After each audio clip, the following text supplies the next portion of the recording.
ചില സമയം അങ്ങനെ. നീന്ന് വരുന്ന പറഞ്ഞപ്പോ തൊട്ടേ സിദ്ധുവളി ശിവമോളെ എത്തിയില്ലേ, ശിവമോള് എപ്പോ വരും, ശിവമോളെ എത്താറായില്ലേ എന്നൊക്കെ അന്വേഷിക്കുന്നുണ്ടായിരുന്നു.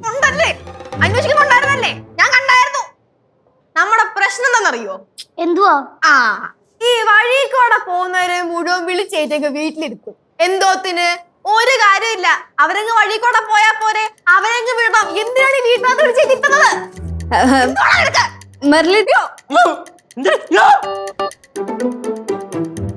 എന്നെ പറ്റി ആയിരിക്കുമല്ലേ സംസാരം? ഒന്നാമതേ ഞാൻ തലയ്ക്ക് ഭ്രാന്ത് പിടിച്ചിരിക്കുക. ഇപ്പൊ ദൈവത്തെ ഓർത്ത് ആവശ്യമില്ലാത്തത് വിളിച്ച് പറയരുത് കേട്ടോ മെർലിനെ. ഞാൻ പോവാ. ചേച്ചി അവിടെ ഇന്നേ, ഞങ്ങൾക്ക് കുറച്ച് കാര്യങ്ങളൊക്കെ പറയാനുണ്ട്. ചേച്ചി ഒരു 5 മിനിറ്റ് കൂടെ നിന്നിട്ട് പോയാൽ മതി. ഞങ്ങളെ വെറുതെ ദേഷ്യം പിടിപ്പിക്കല്ലേ.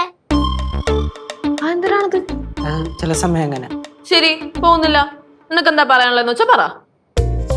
എനിക്കൊന്നും പറയാനില്ല. ചേച്ചിക്ക് എന്താ പറയാനില്ലായിരുന്നോ? അറിയിച്ചത്